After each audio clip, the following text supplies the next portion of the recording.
जय भीम, नमस्कार।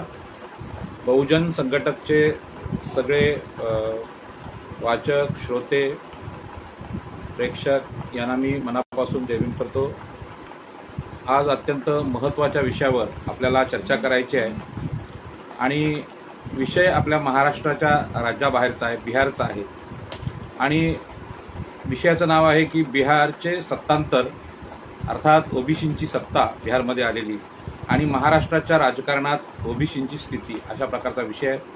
हा विषय नेतृत्व करणाऱ्या लोकांसाठी आहे आणि मतदान करणाऱ्या ओबीसी कार्यकर्त्यांसाठी आहे, मागासवर्गीय एससी एसटी स्त्रिया यांच्यासाठी अत्यंत महत्त्वाचा आहे आणि म्हणून या विषयाकडे आपण सर्वांनी गांभीर्याने लक्ष द्यावं। माझं काही चुकलं किंवा तुम्हाला काही प्रश्न आला तर आपण प्रश्न विचारू शकता, परंतु हा विषय अत्यंत महत्त्वाचा विषय आहे आणि म्हणून या बिहारमधल्या सत्तेचं जे वर्णन भारतीय जनता पार्टीने केलेलं आहे ते जनतेचा विश्वासघात असा केलेला आहे आणि हा जो प्रचार आहे भाजपचा, म्हणजे भाजपला कोणी डोईजड झालं की तो जनतेचा विश्वासघात आणि भारतीय जनता पार्टी म्हणजेच भारतीय जनता अशा प्रकारचा जो प्रोपगंडा भाजपचा आहे त्याचं विश्लेषण आपल्याला करायचं आहे आणि म्हणून बिहारमध्ये घडलेली घटना आहे की नितीश कुमार यादव यांनी जे बिहारमध्ये सत्तांतर घडवून आणलेलं आहे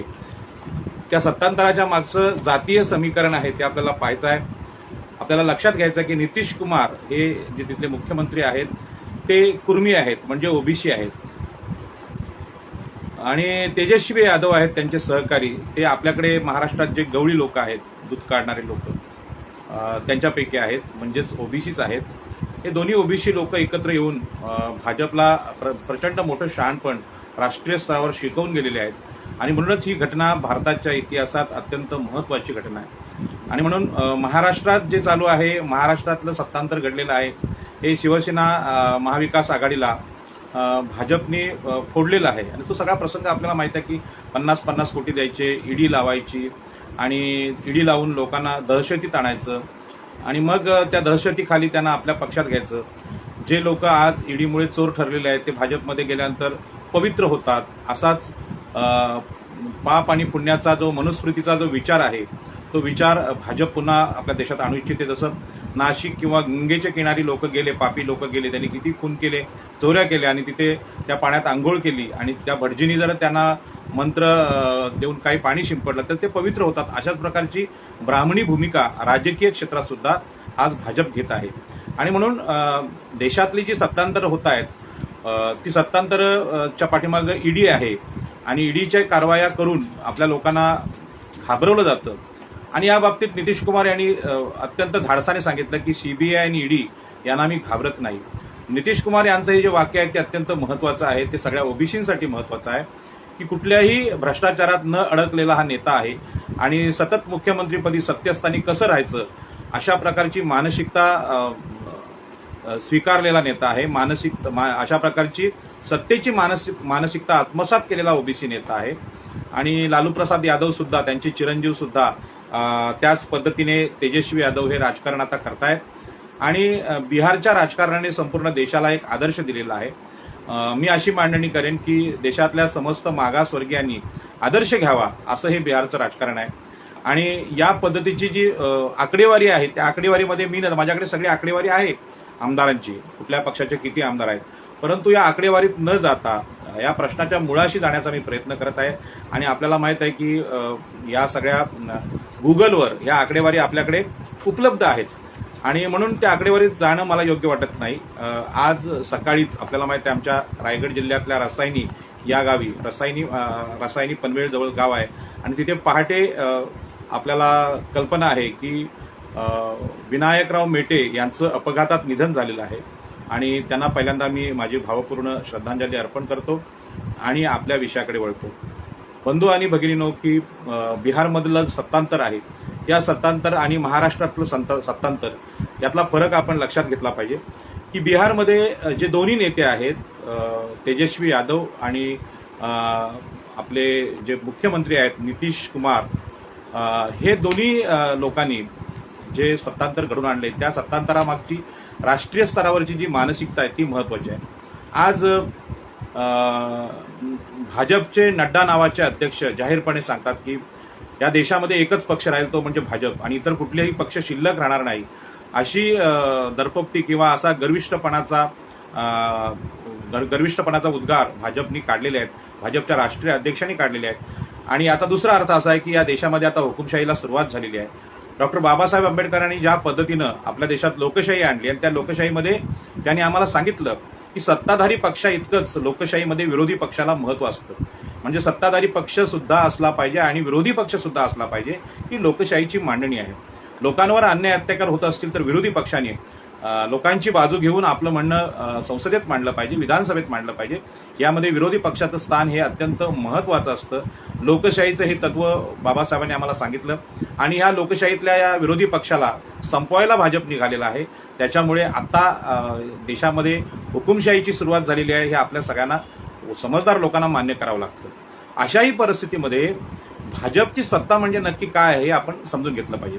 आपल्याला कल्पना आहे की ईडी हे खातं अगोदरच्या सरकारच्या काळात पण होतं, परंतु त्या ईडीचा उपयोग भाजप ज्या पद्धतीने करते ते कायदा धाब्यावर बसण्याचा प्रकार आहे। म्हणजे आपल्या विरोधी असलेल्या लोकांना ईडी लावायची आणि ईडी लावून सांगायचं की तुम्हाला ईडीमधून आम्ही आतमध्ये टाकू। आता शिवसेनेचे संजय राऊत खासदार आतमध्ये आहे, त्याच्या अगोदर अनेक मंत्री गेलेले आहेत आणि त्यांना सांगायचं की बाबा तुम्ही आमचं जर ऐकला नाहीत तर तुम्हाला आम्ही ईडी लावू। आणि मला वाटते 50 आमदार हे ईडीच्या भीतीनेच गुवाहाटीला गेले होते। एकनाथ शिंदेने किती म्हटलं ते त्यांचा उठाव आहे, बंड आहे, तरी ते खोटं आहे। ईडीच्या भीतीने तिकडे गेले आणि ईडीने घाबरवायचं आणि आपल्या भाजपमध्ये घ्यायचं आणि आपली सत्ता आणायची। ही जी नीती आहे ही लोकशाही विरोधी नीती आहे आणि नैतिक मूल्य नावाची मूल्य असतात, मानवतेची मूल्य असतात, ही पायदळी तोडवण्याचा प्रकार आहे। याच्यामध्ये असं आपलं म्हणणं नाही की ज्यांना ईडी लागलेले ते लोक पवित्र आहेत, ते चोरच आहेत, त्यांना ईडी लागली याचा अर्थ ते चोरच आहेत। परंतु ईडी लावली तर त्याची संपत्ती जप्त करा, त्यांना कैदेत टाका, तुरुंगात टाका आणि त्यांचा पैसा जो गरिबांच्या कल्याणासाठी लावायचा आहे तो लावा, ही खरी पद्धत आहे। परंतु त्यांचे पैसे पण घ्यायचे, त्यांना ईडी पण लावायची, पक्षात आले तर पवित्र करायचं, नाही आलं तर त्यांना सडवायचं, हा जो प्रकार हा हिटलरी प्रकार आहे, हुकुमशाहीचा प्रकार आहे। आणि म्हणून भाजप जे करते हे भारतीय संविधानाला धरून नाही, संविधानिक नीतीला, संविधानिक नैतिक मूल्यांना धरून नाही, हे संविधान विरोधी कृत्य आहे। आणि दुसऱ्या भाषेत सांगायचं झालं तर ते मनुस्मृतीला धरून काम करतायत। आणि म्हणून मनुस्मृतीचं राज्य आपल्या देशामध्ये आज आहे आणि मनुस्मृतीचं जर राज्य असेल तर आपल्याला संविधान जसं आपण आता अभ्यास करतोय तसं आपल्याला मनुस्मृतीचा सुद्धा अभ्यास असला पाहिजे। आणि या मनुस्मृतीने आपल्याला जाहीर करून टाकलेलं आहे की मनुस्मृतीच्या राज्यामध्ये या देशातल्या 50% स्त्रियांना शूद्र म्हटलेलं आहे, त्यांना सगळे त्यांचे अधिकार, मानवी अधिकार नाकारलेले आहेत। त्याच पद्धतीने 52% ओबीसी आहे, यांना सुद्धा आपले सगळे अधिकार नाकारलेले आहेत। एससी आणि एसटी यांना सुद्धा अधिकार नाकारलेच, पण जसं शून्याच्या खाली तापमान जातं म्हणजे मायनस, त्या पद्धतीने ते अत्याचारांची जी तीव्रता आहे ती एससी एसटीसाठी अतिशय भयानक आहे, हे आपण पेशवाईत अनुभवलेलं आहे। आणि म्हणून मनुस्मृतीचं राज्य हे समस्त मागासवर्गीयांच्या विरोधातलं राज्य आहे, स्त्रियांच्या विरोधातलं राज्य आहे। आणि म्हणून मनुस्मृतीचं राज्य आज भाजप देशात आणतंय। जागतिक स्तरावर याला हुकुमशाही म्हटलं जाते, पण भारताची जी शोषणाची पद्धत आहे, धार्मिक शोषणाची पद्धत आहे, त्यामध्ये हे मनुस्मृतीचं राज्य आज आपल्या देशात आहे।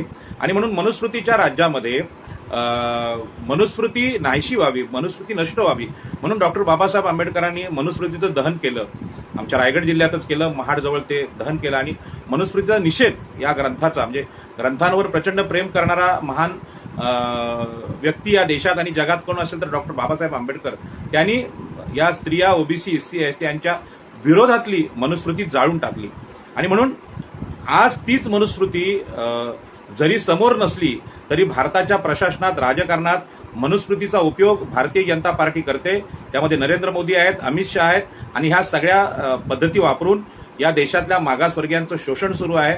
आणि मागासवर्गीय जिथे किथे सत्ता आणण्याचा प्रयत्न करतात, त्यांची सत्ता पालथी घालण्याचं, त्यांना फोडण्याचं, त्यांना बदनाम करण्याचं सूत्र आपल्या देशात सुरू आहे। लालू प्रसाद यादव यांना सुद्धा असंच बदनाम केलं। आमच्याकडे छगन भुजबळ ओबीसींचा थोडासा उठाव करत होते, त्यांना सुद्धा तुरुंगात टाकण्यात आलं।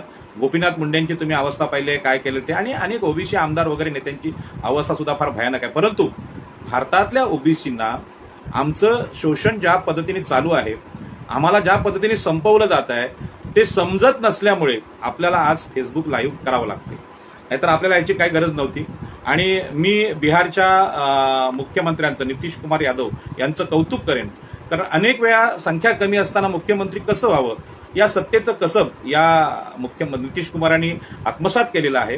आणि मला वाटतं महाराष्ट्रातल्या ओबीसीना कुठली गोष्ट कळत नसेल तर हीच गोष्ट कळत नाही की त्यांना सत्तेमध्ये कसं जायचं, सत्ता कशी हस्तगत करायची हे समजत नाही. खरं म्हणजे 52% लोकसंख्या ओबीसींची असताना, संख्या खूप मोठी असताना सत्तेमध्ये जाण्याचा सद्गुण जो आहे तो आमच्या अंगात आलेला नाही आणि तो आणण्याचा प्रयत्न आपण करावा, यासाठी मी हे फेसबुक लाईव्ह करत आहे. बंधू आणि भगिनींनो, बिहारमध्ये जे सत्तांतर झालेलं आहे हे सार रूपाने सांगायचं म्हटलं तर ते ओबीसीनी केलेलं सत्तांतर आहे. आणि म्हणून संपूर्ण देशामध्ये मागासवर्गीय ओबीसी, एससी, एसटी आणि स्त्रिया यांनी अशा प्रकारचं बंड करण्याची वेळ आता आलेली आहे. आणि हे बंड थेट भाजप विरोध असेल, म्हणजे भाजप हा आपला शत्रू आहे हे आम्ही मान्य केलं पाहिजे. कारण भाजप हा मनुस्मृतीनुसार चाललेला आहे. त्यांचे जे सगळे आहेत कायदे धाब्यावर बसवणं, सार्वजनिक संस्था आहेत, सार्वजनिक मालमत्ता देशाच्या आहेत, यांची जाहीर विक्री करणं आणि या विक्रीमधून अदानी, अंबानी हे जे उद्योगपती आहेत, नरेंद्र मोदी आणि शहांचे जे सहकारी आहेत किंवा जातभाई आहेत, हे श्रीमंत होत चाललेले आहेत. आणि हे श्रीमंत होतात त्याचं कारण त्यांची कर्जमाफी असेल किंवा त्यांनी बुडवलेल्या बँका आणि त्यांना दिलेली माफी, हे सगळं बघता मोदी आपल्या लोकांशी, ब्राह्मण, क्षत्रिय, वैश्य यांच्याशी एक व्यवहार करतात आणि शूद्रातिशूद्र स्त्रिया यांच्याशी एक व्यवहार करतात. आणि हा व्यवहार पूर्णपणे मनुस्मृतीला धरून आहे. आणि म्हणून राष्ट्रीय स्वयंसेवक संघ असेल किंवा संघ परिवाराच्या संस्था असतील किंवा भाजप असेल, हे मनुस्मृतीला धरून वागतायत. हे माझ्या ठिकाणी मला स्पष्ट झालेली घटना आहे. आमच्या कोकणामध्ये राष्ट्रीय स्वयंसेवक संघाचं खूप मोठं काम आहे आणि माझ्या गावात सुद्धा ते काम होतं. ज्यावेळी माझ्या लक्षात आलं की आम्ही कसत असलेल्या जमिनी त्या डॉक्टर बाबासाहेब आंबेडकरांनी कुळ कायद्याने आमच्या अधिकारात दिल्या, 1 एप्रिल 1957ला त्या जमिनीचे मालक आम्ही झालो असं सरकारी कायद्याने घोषित केलं, तरी सुद्धा त्यावर असलेले ब्राह्मण खोत, काही क्षत्रिय लोक अजूनही आपल्या जमिनी सोडायला तयार नाहीत. म्हणजे छत्रपती शिवाजी महाराजांचे वंशज उदयनराजे भोसले यांच्या नावावर सुद्धा 40,000 एकर जमीन असणं, हे काय कुळ कायद्याची तिकडे अंमलबजावणी झालीत किंवा मागासवर्गीय एससी एसटी भावांना जमिनींचे अधिकार दिलेत अशातला भाग नाही. त्याच्यामुळे महाराष्ट्रामध्ये आज विषमता आहे आणि या विषमतेचं समर्थन भारतीय जनता पार्टी करते, राष्ट्रीय स्वयंसेवक संघ करतोय. आज आपल्याकडे आंदोलन चालू आहे, घर घर तिरंगा किंवा आपला भारतीय राष्ट्रध्वज पोहोचवण्याचं यांनी भाजपने आंदोलन घेतलेलं आहे. खरं म्हणजे आपल्या देशावर आपलं सगळ्यांचं प्रेम आहे, आपण तो झेंडा स्वतःहून फडकवतो, परंतु त्याचं आंदोलनात रूपांतर करताना त्याचा सुद्धा धंदा करण्याचं कौशल्य गुजरातच्या व्यापाऱ्यांनी हाती घेतलेलं आहे आणि त्याचा मोठा बिझनेस झालेला आहे. कोरोना काळामध्ये लसींचा सुद्धा असा बिझनेस झालेला आपल्याला पाहायला मिळाला, औषधांचा बिझनेस झालेला पाहायला मिळाला. लोकांना ब्लॅकनी इंजेक्शन विकणारे काही भाजपचे कार्यकर्ते त्या काळात चर्चेत आले होते. म्हणजे मानवी मृत्यूचा सुद्धा व्यापार करण्याची वृत्ती या लोकांमध्ये आहे आणि लोकांच्या जीविताशी यांना काही घेणं देणं नाही. आणि म्हणून आजच्या या स्थितीला मला जे काही सांगायचं आहे ते मी ओबीसी, एससी, एसटी आणि स्त्रिया यांच्या हितासाठी बोलणार आहे. आणि म्हणूनच भाजप किती वाईट आहे हे सांगायची गरज नाही, म्हणजे सगळ्यांना आपल्याला माहीत आहे. प्रश्न असा आहे की या परिस्थितीमध्ये आम्ही काय करू शकतो हा विषय आहे. आणि म्हणून ही गोष्ट अत्यंत महत्त्वाची आहे. त्यासाठीच मी सांगतो की ज्या डॉक्टर बाबासाहेब आंबेडकरांनी आणि महात्मा ज्योतिबा फुले, सावित्रीबाई फुले यांनी महाराष्ट्राला एक फार मोठी प्रचंड अशी परंपरा दिली, म्हणजे प्रबोधनाची परंपरा दिली. आणि ह्या परंपरेने आम्हाला सांगितलं की या देशामध्ये नेहमीच ओबीसी, एससी, एसटी आणि स्त्रिया यांचं शोषण ब्राह्मण, क्षत्रिय, वैश्य हे लोक करत आलेले आहेत. आणि ते शोषण थांबवायचं असेल तर संविधानाला अपेक्षित असलेली सामाजिक, आर्थिक, राजकीय समता इथे आम्ही आणली पाहिजे.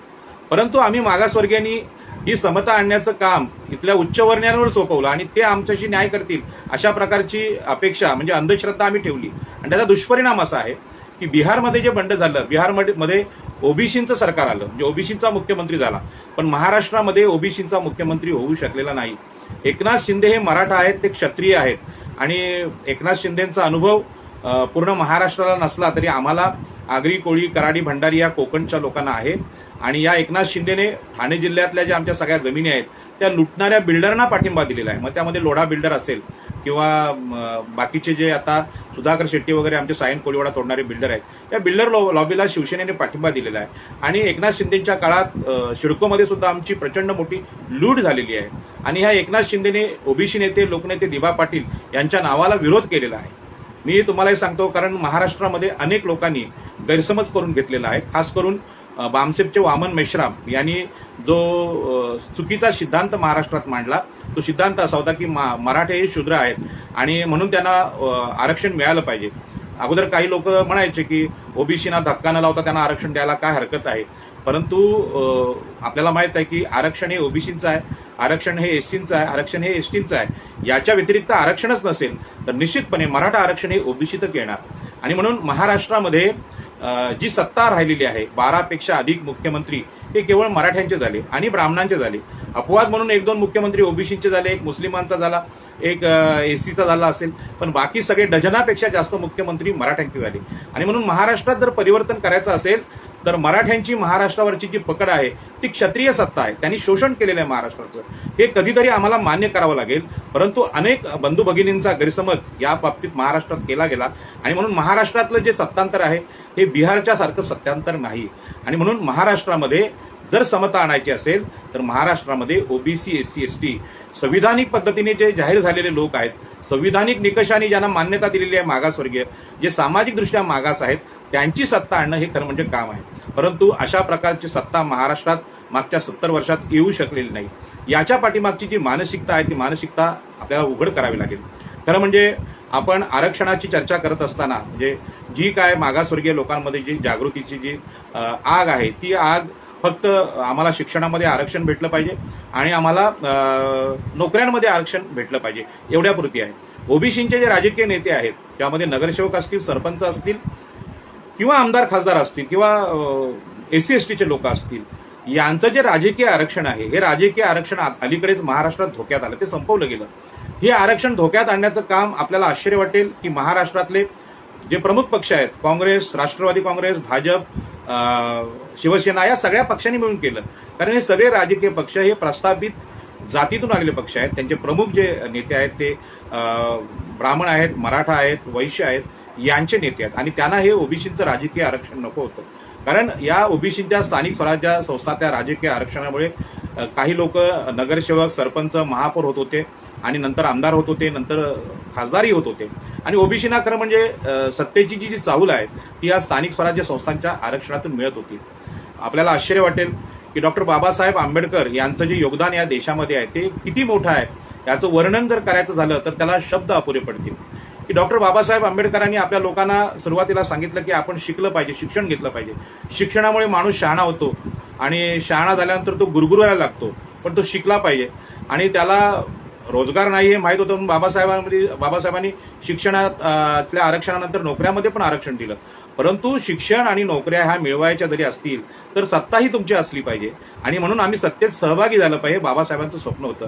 आणि मी अत्यंत अभिमानाने सांगेन महाराष्ट्रातल्या सगळ्या प्रेक्षकांना की रायगड जिल्ह्यामध्ये या ओबीसीमधून पहिले आमदार नारायण नागू पाटील हे आमचे आगरी समाजातले आमदार बाबासाहेबांनी घडवले. त्यांच्या घरी 20-20, 25-25 दिवस ते जाऊन राहायचे डॉक्टर बाबासाहेब आंबेडकर, त्यांच्या घरी जेवायचे आणि त्यांनी त्यांना शिक्षण दिलं, राजकीय शिक्षण दिलं की सत्ता तुम्ही हातात घ्या. ज्या काळात कोकणातली सत्ता ब्राह्मण आणि मराठ्यांकडे होती त्या काळात सत्तेचं बाळकडू बाबासाहेब आंबेडकरांनी आम्हाला पाजलं. आज आगरी समाजाचे अनेक आमदार आहेत, आपल्याला माहिती आहे मंत्रिमंडळाचं वाटप झालेलं आहे. मुंबईच्या स्थानिक आगरी कोळ्यांना कुठलंही नेतृत्व नाही. जे मत्स्य विकास मंत्री वगैरे जी खाती आहेत, बंदरांची खाती, ते नागपूर आणि नाशिक तिकडच्या लोकांना दिली आहेत, ज्यांना समुद्र माहीत नाहीये त्यांना दिलेली आहेत. हा जो मूर्खपणा आहे प्रशासनातला, हा मूर्खपणा म्हणजे मनुस्मृती. निसर्गाच्या विरुद्ध निर्णय घेणं म्हणजे मनुस्मृती, निसर्ग सत्य आहे ते नाकारणं म्हणजे मनुस्मृती. आणि म्हणून भाजपच्या या निर्णयांचा आम्ही विरोध केला पाहिजे.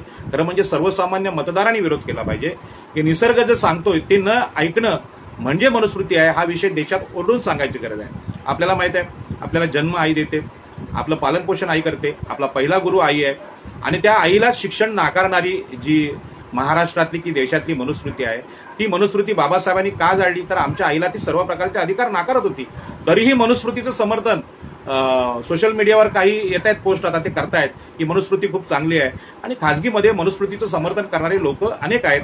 जाहीररित्या मनुस्मृतीचं समर्थन भारतीय जनता पार्टी करते आणि म्हणूनच या देशातल्या ओबीसी, एससी, एसटी यांनी अत्यंत तीव्रतेने जागृती आणणं गरजेचं आहे. आणि म्हणून डॉक्टर बाबासाहेब आंबेडकर एकाच वेळी आम्हाला शिकायला सांगतात, एकाच वेळी आम्हाला सरकारी नोकऱ्या पत्करायला सांगतात आणि एकाच वेळी आम्हाला जमिनींचे लढे, पाण्याचे लढे लढायला लावतात. याचबरोबर आम्हाला या देशाची सत्ता आमच्या हातात असली पाहिजे असा आत्मविश्वास पेरण्याचा प्रयत्न करतात. आणि म्हणून हा विषय तिथे मुळाशी जातो की नितीश कुमार यादव कमी आमदार असताना अनेक वेळा सत्तेत येतात. याचं कारण आहे की त्यांनी सत्तेची मानसिकता आणि सत्तेची ताकद बिहारमध्ये स्वीकारलेली आहे आणि बिहारपेक्षा राजकीय दृष्ट्या आम्ही महाराष्ट्रातले ओबीसी मागे आहोत किंवा मागासलेले आहोत. आम्हाला राजकीय सत्तेचं महत्त्व कळत नाही हे मी मान्य करतो, एक ओबीसीचा प्रतिनिधी म्हणून मान्य करतो. आणि त्या नितीश कुमार आहेत त्यांना मी सॅल्यूट करतो की बाबा हा नेता आहे, हा खरा ओबीसी नेता आहे आणि देशाला त्यांनी फार मोठा आदर्श दिला आहे. आता नितीश कुमार यांच्या बिहारच्या सत्तेची हेटाळणी भाजप वेगवेगळ्या पद्धतीने करते. काही ठिकाणी जंगलराज म्हणते किंवा काही ठिकाणी जनता विरोधी म्हणतोय. लालू प्रसाद यादव यांना सुद्धा असं त्यांनी बदनाम केलं. परंतु यांचा मूळ हेतू आहे की या देशामध्ये मागासवर्गीयांची सत्ता येऊ नये. आणि म्हणून मी तुम्हाला हा विषय अधिक चांगल्या पद्धतीने सांगताना सांगेन की हा सगळा जो दोष आहे म्हणजे भाजप सत्तेवर येतंय, भाजप वाटेल त्या पद्धतीने सत्ता हातात घेते, ईडी लावते, काय करते, भ्रष्टाचार करते. आणि मी स्वतः लोकसभा लढल्यामुळे मी तुम्हाला सांगेन पहिली घोडचूक आमची झालेली आहे की ईव्हीएम मशीननी निवडणुका झाल्यामुळे ईव्हीएम मशीननी निवडून आलेली बीजेपी ही लोकांच्या मताने आलेली नाही, हे कृत्रिम मतदान आहे. आणि ती चूक आमची सगळ्यात मोठी आहे. तर सत्ता हातात घेतल्यानंतर त्यांनी नोटबंदी केली, त्यांनी कोरोनामध्ये वेगवेगळ्या अटी टाकल्या आणि आता ईडी नावाचं शस्त्र आणलं. जे छळण्याचे प्रकार आहेत ते सगळे सुरू झालेले आहेत आणि याला कारण त्यांच्या हातात असलेली सत्ता आणि या सत्तेच्या जोरावर पैसा. आपल्याला माहित आहे प्रचंड पैसा गुजरातमध्ये व्यापाऱ्यांनी लुटलेला आणि या पैशाच्या जोरावर महाराष्ट्रातलं शिवसेना महाविकास आघाडीचं सरकार फोडलं गेलं. खरं म्हणजे हे जे सगळे लोक आहेत म्हणजे महाविकास आघाडीचे काँग्रेस, राष्ट्रवादी आणि शिवसेना हे सुद्धा सुरुवातीला मजेत होते. कारण हे सगळे भाऊ म्हणजे ठाकरे सीकेपी असतील, शरद पवार मराठा असतील, बाळासाहेब थोरात असतील, अशोकराव चव्हाण असतील, हे येणकेने प्रकारे या ब्राह्मण आणि वैश्य, गुजरातचे वैश्य ब्राह्मण म्हणजे फडणवीस यांचे भाऊच आहेत. ब्राह्मण क्षत्रिय युती अशी क्रांती प्रतिक्रांतीमध्ये बाबासाहेबांनी सांगितलेली आहे. आणि यांना आनंद वाटत होता की लूट कोणाचे होते, ओबीसींचे होते, लूट कोणाचे होते, एससीचे होते, लूट कोणाचे होते, एसटीचे होते, लूट कोणाचे होते, स्त्रियांचे होते. आमचं काय जाते, एक प्रकारे आमचीच सत्ता असते. काँग्रेस गेल्यानंतर भाजप गेल्यानंतर काँग्रेस. त्याच्यामुळे त्यांना कधी दुःख वाटत नव्हतं. परंतु भाजपनी देशाची सत्ता हातात आल्यानंतर आज जो पवित्रा घेतलेला आहे त्यामध्ये सगळ्यांच्या मुंड्या पिरगटायला सुरुवात केलेली आहे. आणि त्यावेळेला क्षत्रिय समजणारे शरद पवार त्यांच्या राजकारणाचा पराभव इथे मोदींनी केलेला आहे. आणि त्यांना हे सांगितलेलं आहे की मराठ्यांचे जे सगळे शाळा, कॉलेज, महाविद्यालय आहेत किंवा उसाचे कारखाने आहेत हे सगळे जमिनीला सुरुंग लावून किंवा कुदळ लावून आम्ही खोदून काढू आणि ते सगळे ईडीला जमा करू अशा प्रकारची घोषणा भाजपनी केलेली दिसते. आणि देशातल्या प्रत्येक राज्यामध्ये जिथे जिथे भाजप विरोधी लोक आहेत त्यांची सत्ता ईडीने कशी खोदायची याचं सूत्र भाजपने हातात घेतलेलं आहे. त्याच्यामुळे आता आपल्या घरातले जे पैसे होते हे नोटबंदीच्या काळामध्ये खरवडून काढलेले आहेत. म्हणजे नोटा सगळ्या काढलेल्या, ते आपल्याला त्याचा अनुभव आहे. परंतु आपले पैसे फार कमी होते, म्हणजे काही हजारांमध्ये असतील. पण ज्यांच्याकडे 100 कोटी, 1000 कोटी आहेत, जे संस्थानिक लोक आहेत सत्तेतले, परंपरागत सत्ता महाराष्ट्रावर ज्यांची आहे त्यांच्या पैशांचे आकडे तुम्ही पाहिलेत. म्हणजे अनिल देशमुखचे महिन्याला 100 कोटी रुपये जमा व्हायचे. ते जायचे कोणाचे, शरद पवार किंवा कोणाकडे जात असतील. परंतु ते खोदायला सुरुवात केली. लवासाची चौकशी आता लागलेली आहे. शरद पवारांनी जे लूट केलेली आहे जंगलांची आणि जमिनींची त्यांची पण चौकशी आता सुरू झालेली आहे. याचा अर्थ मोदी एवढे बिथरलेले आहेत की देशातला कुठलाही चॅलेंज करणारा राजकीय नेता ते इथे शिल्लक ठेवणार नाहीत. आणि आपल्याला माहित आहे की सत्तेची जी चाहूल आहे किंवा सत्तेची जाणीव या देशामध्ये ब्राह्मणांना आहे. सत्तेची जाणीव इथल्या क्षत्रियांना आहे, म्हणजे महाराष्ट्रात मराठ्यांना आहे. सत्तेची जाणीव ही वैश्य म्हणजे गुजराती व्यापाऱ्यांना आहे, अदानी अंबानी या लोकांना आहे. परंतु सत्तेची ताकद किंवा सत्तेची जाणीव ही ओबीसी, एससी, एसटीना आतापर्यंत आलेली नाही. आणि म्हणून डॉक्टर बाबासाहेब आंबेडकर हे आमचे सगळ्यांचे गुरु आहेत.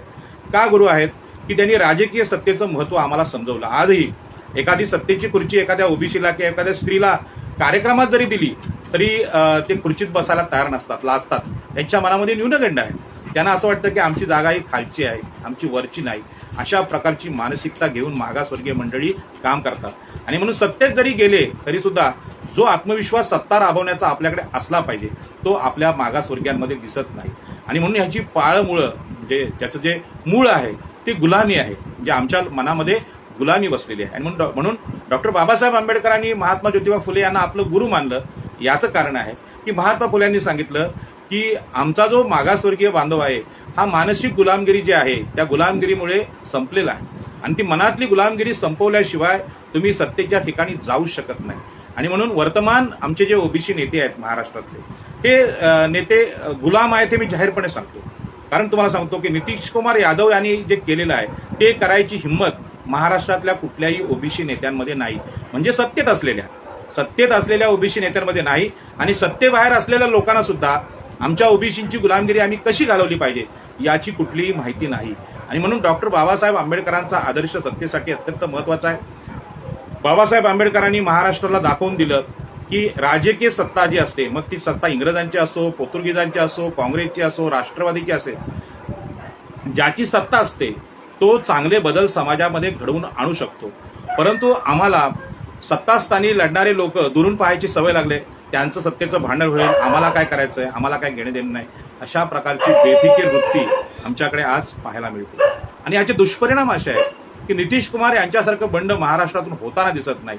महाराष्ट्रात जे बंड केले ते मराठ्यांनीच केले. सत्ता तर मराठ्यांचीच असते आणि मराठ्यांना घेऊन शिकेपेंची सत्ता उद्धव ठाकरेंची उलथवून टाकलेली आहे नरेंद्र मोदींनी. आणि आपल्याला माहिती आहे नरेंद्र मोदींनी एवढं सुंदर राजकारण केलेलं आहे, भयानक राजकारण केलेलं आहे की महाराष्ट्रातले जे ब्राह्मण, ज्यांनी मनुस्मृतीचं सूत्र मांडलं की ब्राह्मण सगळ्यात श्रेष्ठ, त्यानंतर क्षत्रिय आणि त्यानंतर वैश्य, राजकीय सत्तेमध्ये क्षत्रिय पहिला, क्षत्रिय पडला तर ब्राह्मण सत्ता घेईल, ब्राह्मण पडला तर वैश्य सत्ता आता घेईल, अशा प्रकारचं देशातली आतापर्यंत परंपरा होती. आणि म्हणून आपल्या देशावर अनेक ब्राह्मणांनी राज्य केलं, ब्राह्मणांच्या नंतर क्षत्रियांनी केलं, मराठ्यांनी केलं.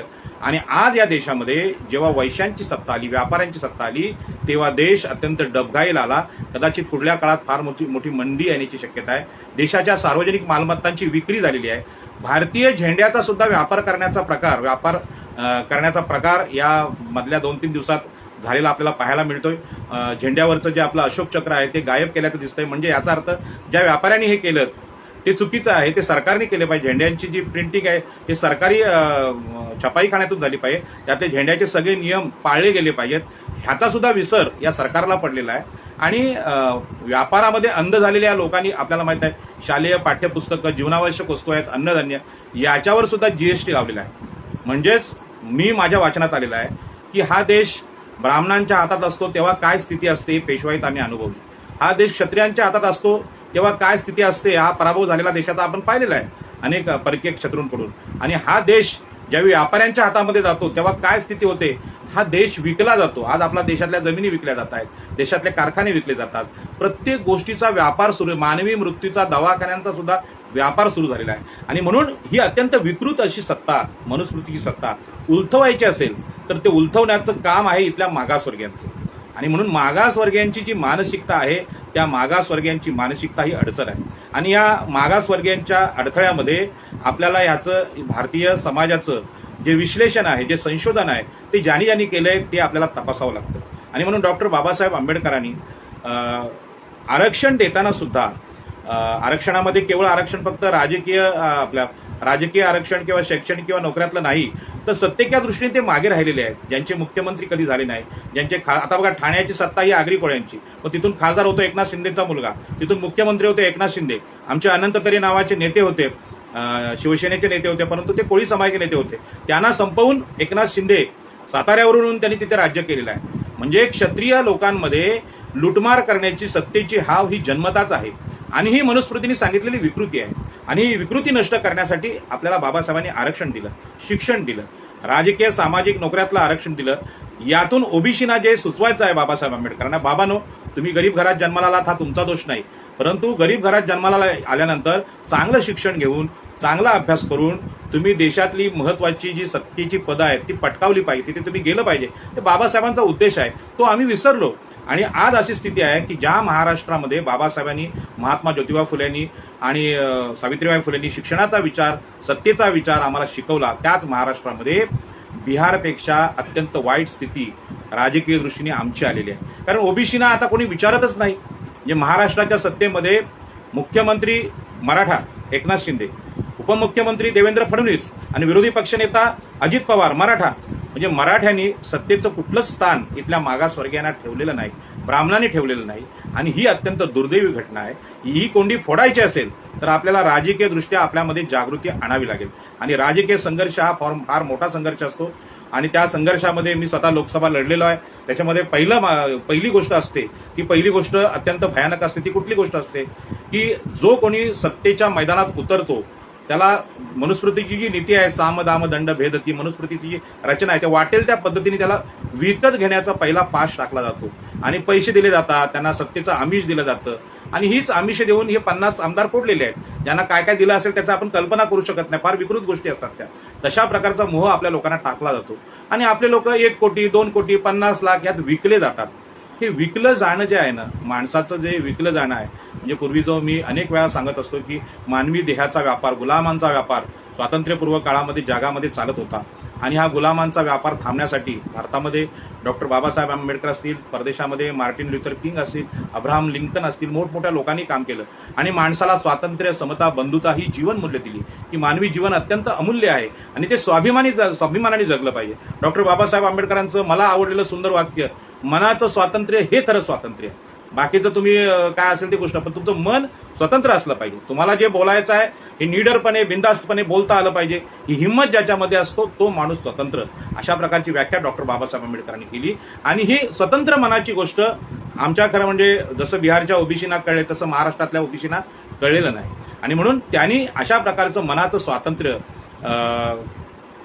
आपण जागा केलं पाहिजे. इथे एक प्रतिक्रिया आली की कोळी आणि आगरी लोक बीजेपीचं काम करतात. बरोबर आहे ते, कारण हा जो जागृतीचा जो भाग आहे, जागृतीचा भाग आमच्याकडे झालेला नाही.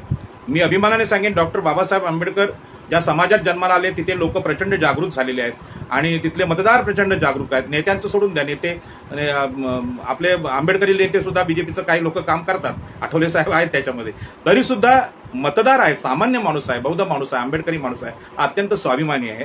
आणि अशा 75,000 लोकांनी मला मतदान केलेलं आहे. आणि त्या 75,000 लोकांनी, त्यामध्ये बौद्ध लोक, आंबेडकरी लोक जास्त आहेत, बाबासाहेबांना मानणारे लोक जास्त आहेत. त्यांचे उपकार मी आयुष्यात कधी विसरू शकत नाही, कारण त्यांनी मला जो आत्मविश्वास दिलेला आहे मागच्या लोकसभेत, तो आत्मविश्वास घेऊनच मी इथे बोलतोय. त्याच्यामुळे आपले बरेचसे लोक बीजेपीचे किंवा शिवसेनेचं काम करतात, काँग्रेस राष्ट्रवादीचे काम करतात. याचं कारण तुम्हाला सांगतो की आपला असा एखादा पक्षच नाहीये. आता समजा मला राजकारणात जायचं असेल, मागच्या वेळी मला वंचित बहुजन आघाडीने तिकीट दिलं, कदाचित बाळासाहेब पुन्हा एकदा देतील सुद्धा, म्हणजे नाकार नाही तसं मी काम वंचितांचं काम चालू ठेवलेलं आहे. परंतु जर वंचित बहुजन आघाडी नसती तर मला कुठल्याच पक्षाने खासदारकीचं तिकीट दिलं नसतं. हे खूप मोठं सत्य आहे. म्हणजे मला अनेक लोक बोलतात, अरे तुम्ही आमचे लोक बोलतात, तुम्ही वंचितमधून का लढलेत, तुम्ही शिवसेनेतून लढायला पाहिजे, बीजेपीमधून लढा. अरे बोला, आपल्याला तिकीट कोण देणार? खासदारकीचं तिकीट 1 रुपया न घेता कोणीच देणार नाही. हे फक्त बाळासाहेब आंबेडकर देऊ शकतात, बाबासाहेब आंबेडकरांचे नातू देऊ शकतात. आणि म्हणून वंचित बहुजन आघाडीची जी मागची लोकसभा ही निवडणूक भारताच्या दृष्टीने अत्यंत महत्त्वाची निवडणूक आहे. त्याचा सगळ्यांनी अभ्यास केला पाहिजे, आदर केला पाहिजे. माझी आताही अशी इच्छा आहे की अशा प्रकारची आघाडी येत्या लोकसभेत झाली पाहिजे. आणि ही जर आघाडी झाली तर निश्चितपणे ओबीसीना तिकीटं मिळतील. माझा तर प्रयत्न फार वेगळा आहे. माझा असा प्रयत्न आहे की आता अजून निवडणुकीला खूप वेळ आहे आणि ती वेळ असल्यामुळे राजकीयदृष्ट्या ओबीसीना जागा करण्याचं आमचं काम चालू आहे. आणि बिहारमधली ही जी घटना आहे, नरेंद्र मोदींना फार मोठा फटका बिहारच्या ओबीसीने दिलेला आहे. आणि म्हणून हे केवळ सत्तांतर नाही किंवा बीजेपीला फसवून आणून सत्ता आलेले असं नाही. त्यासाठी मनाची मशागत असते. नितीश कुमार यांचं जे मन आहे, मला जमलं तर मी नितीश कुमार भेटायला स्वतः जाणार आहे या महिन्याभरामध्ये. त्यांचं जे मन आहे, त्यांनी कमी आमदार असताना सतत सत्तेत राहण्याचा जो पराक्रम केलाय, यामध्ये पहिल्यांदा तुमच्या मनाचा संकल्प असला पाहिजे, असं माझं स्पष्ट मत आहे. आणि म्हणून बिहारमध्ये घडलेली घटना आहे ती महाराष्ट्रातल्या ओबीसीसाठी यासाठी महत्वाची आहे की महाराष्ट्रातल्या ओबीसीना सत्तेत यायचं स्वप्नच नाही. आम्हाला एकनाथ शिंदे काहीतरी देतील, आम्हाला फडणवीस काहीतरी देतील, शरद पवार देतील, अजित पवार देतील. हे लोक म्हणजे हे ब्राह्मण, मराठा, वैश्य हे लोक महाराष्ट्राची कधी सत्ता सोडणार नाही आणि महाराष्ट्रातल्या मागासवर्गीयांना काही देणार नाही. किंबहुना देशातल्या मागासवर्गीयांची लूट करणं हेच ब्राह्मण, क्षत्रिय, वैश्य या सत्तेचं वैशिष्ट्य आहे. आणि ही गोष्ट आम्ही समजून घेतली पाहिजे. आणि ही गोष्ट मी अनुभवाने सांगतो. आमच्याकडे सिडकोसाठी जमिनी संपादन करताना कायदा धाब्यावर बसवला गेला. वसंतदादा पाटील या मराठा मुख्यमंत्र्यांनी बंदुकीच्या गोळ्या झाडल्या, 5 माणसं आमची ठार झाली, हजारो जखमी झाली. अलीकडच्या काळात तर आमच्या नेत्यांना विकत घेतलं गेलं विमानतळ प्रकल्पामध्ये. आणि आम्ही कोर्टातच जाणार नाही असं लिहून घेतलं गेलं 13चा कायदा असताना. मुंबईच्या समुद्रामध्ये मासेच मिळत नाही असा नितीन गडकरींसारखा मूर्ख माणूस बोलतो, ब्राह्मण मंत्री बोलतो की समुद्रात मासे मिळत नाहीत. म्हणजे इतका खोटारडे लोक हे बीजेपीचे लोक आहेत. आणि ही फसवणूक करून त्यांनी इथे सगळे कोस्टल रोड प्रकल्प आणले, त्यामध्ये मासेमारी व्यवसाय पूर्ण उद्ध्वस्त होतोय. आणि आता आमची गावठाणं सुद्धा, शिवसेनेने सुद्धा, म्हणजे उद्धव ठाकरे सुद्धा काय कमी नाहीत. शिवसेनेने आमचे सायन कोळीवाडा तोडला, शिवडी कोळीवाडा तोडला, अनेक कोळीवाडे तोडले. आमच्या वर्सोवामध्ये आता परवा आमचं घर तोडलेलं आहे, शारदा मावशीचं, आमचे मनोज माशेलकर यांच्या आईचं घर तोडलेलं आहे. हे सगळे लोक म्हणजे शिकेपी असतील, ब्राह्मण असतील, वैश्य असतील, मराठा आहेत, हे आमचे शत्रू आहेत. हे सांगून सुद्धा आमच्या लोकांना कळत नाही. याचं कारण धर्माची नशा त्यांच्या डोक्यात आहे. त्यांना असं वाटतं की आम्ही सगळे हिंदू आहोत आणि हे मराठा पण हिंदू आहेत, ब्राह्मण पण हिंदू आहेत आणि वैश्य पण हिंदू आहेत. गुजरातचे मोदी आणि शहा पण हिंदू आहेत. ते हिंदू असतील तर आमच्यावर अन्याय कशाला करतील, अशा प्रकारची त्यांची भूमिका आहे. आता ओबीसी जागरूक नाही अशी कोणीतरी प्रतिक्रिया दिली. जागृती ही आकाशातून येत नाही किंवा जन्म झाल्या कोणी जागृत होत नाही. जागृत करण्यासाठी माणसाचं आयुष्य अर्पण करावं लागतं, आयुष्य मातीमध्ये गाळावं लागतं, तेव्हा जागृत लोक जन्माला येतात. आणि हे आयुष्य गाडण्याचं काम डॉक्टर बाबासाहेब आंबेडकरांनी केलेलं आहे. ईव्हीएमच्या विषयी सतत तुम्ही हे करताय. आता ईव्हीएमची फसवणूक काय, निवडणूक लढतं त्याला कळतं. जो आता समजा मी खासदारकी लढलोय तर मला ते कळतं, लोकांनी निवडणुका लढल्या पाहिजेत सगळ्या आपल्या पहिल्यांदा, तेव्हा ईव्हीएमची फसवणूक कळते. स्वतःचं सुद्धा मत आमदारांना किंवा नेत्याला पडत नाही ईव्हीएममुळे, ही किती मोठी फसवणूक आहे.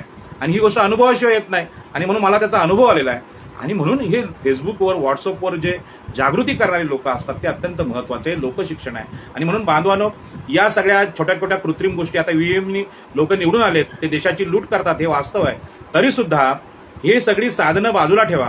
ज्या लोकांमध्ये लढण्याची, संघर्ष करण्याची इच्छाच नाही, त्या मागासवर्गीयांची सत्ता कधी येईल का? माझं तर म्हणणं की आम्ही फक्त मतदान करायला जन्माला आलोय का? सत्ता फक्त ब्राह्मणांचीच असावी का?